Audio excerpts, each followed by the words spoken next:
Sky News understands that football fans will no longer be allowed to buy alcohol around World Cup stadiums. This very late decision comes ahead of the opening game in Qatar on Sunday. Qatar had originally ordered Budweiser stands to be less prominent, but now it appears alcohol will not be sold at all. We can now speak to our sports correspondent, Rob Harris, who's in Doha. Rob, crikey, this is going to be a pretty joyless occasion if the fans can't get a pint at the footy. Yeah, fans will still be able to get drinks around Doha, in hotel bars and in fan zones, but it will be at stadiums that fans won't be able to buy a drink. There had been a decision to only allow alcohol to be sold in the perimeter of the stadium, so not inside the stadium bowl itself, and for limited periods, 3 hours before kickoff and an hour after kickoff. But now this very late decision, 2 days before the opening game of the tournament, Qatar against Ecuador, top-level talks have led to the decision to ban alcohol completely from being sold to fans. Budweiser, the official FIFA World Cup sponsor, one of the significant sources of revenue, the sponsorship at FIFA, paying around £60+ million over a 4-year period for the sponsorship. Well, now Budweiser won't have their alcoholic products sold around stadiums. And what I'm being told from a source familiar with the discussions is that they thought actually at this point not allowing alcohol to be sold will create a more enjoyable environment. And the Qatari officials in particular have seen scenes of unrest, particularly even at Wembley at Euro 2020, with the way alcohol can lead to disorder, and that has created this late concern.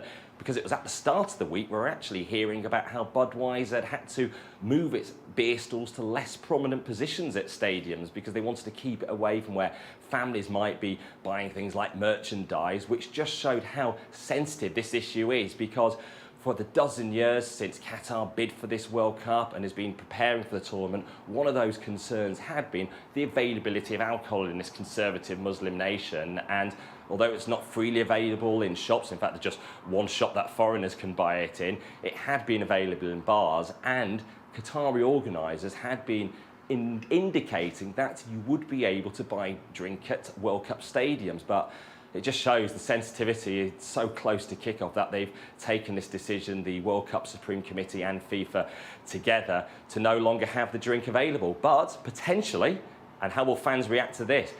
There could still be alcohol available in the corporate hospitality areas where those luxury seats are. So this will be an issue that fans will be greeted with as they arrive here into Qatar ahead of the opening. England playing Iran on Monday, Wales playing the United States in their first games too, and we await to hear yet officially from FIFA and the World Cup organisers. This is something Sky News has understood, and we're also yet to hear from Budweiser themselves. Well, quite, Rob. I mean, on the face of it, this looks like a massive breach of contract between the World Cup organisers and one of their key sponsors. Yeah, this is something that we've understood, that this decision has come unexpectedly. We had thought it had been settled a few weeks ago, that they'd settled on these certain time zones, time periods when alcohol could be sold around stadiums. And we have seen it in the past before, in Russia in 2018, in Brazil in 2014, that FIFA has had to work with local authorities to get the laws relaxed to allow alcohol to be sold. Because let's remember, this is not a situation unique to Qatar where there can be alcohol restrictions related to football.